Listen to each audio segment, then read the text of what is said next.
boundaries. That's another way for you to shut the fan off. If you're like, Wendy, what are you talking about shutting the fan off? Okay, let's take a step back. When the shit hits the fan, one step is to shut the fan off. That's the first step. Just shut it off. And one of the steps, one of the ways that you can shut the fan off, I'm going to talk to you about today, is setting boundaries. And let me take a step back from that, right? Because I made a list of when the shit hits the fan, turn the fan off. What could that be? What is the shit that's hitting the fan? Could it be family? Could it be around money? Could it be around your health? Could it be around your business, your dreams going down the tubes, your relationships?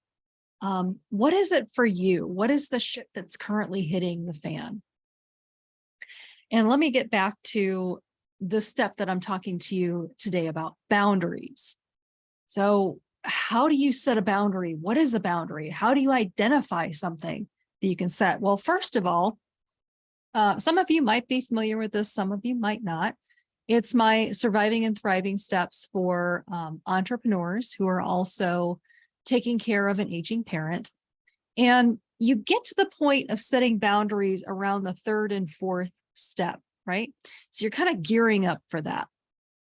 Now, the first step is to be seen and heard. I don't want to get into all this. I'm just going to give you a very quick overview. If you want the entire step-by-step path to get you from where you're at now with this rain cloud over your head into the bright and shiny area of an entrepreneur while you're also taking care of an aging parent, and it's easy.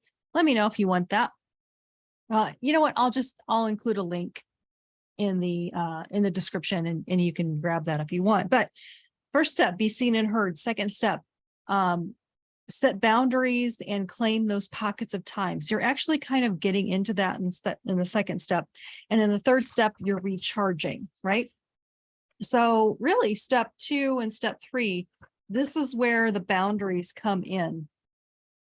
I have had clients set boundaries around just, when their mom, specific example, when their mom calls them and their mom is just being mean and hateful, and it is what it is for various reasons. It could be the disease, it could just be that's how their mom is, right? But I've had a client say, you know what, my boundary is when she calls me like that, I hang up on her. Perfect. There's no reason in the world anybody should have to listen to that, even if it's from your mom. No, does you no good, does her no good. So that could be a boundary that you set. Another boundary that another one of my clients set was around her self-care. She started taking care of herself first in many different ways.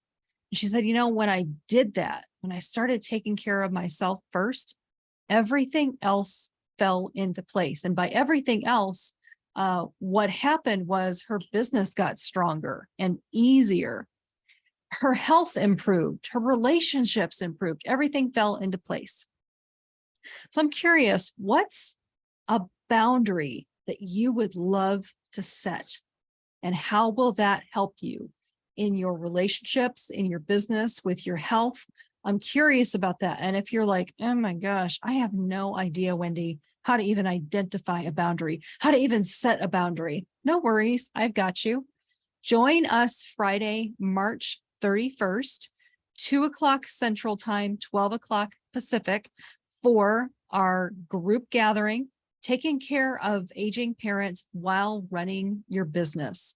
I will provide the link so you can register for that to make sure you get the Zoom link so you can join us. So I will see you there, and we'll dive deep into the many ways to shut the fan off once the shit hits it. All right, I'll see you then.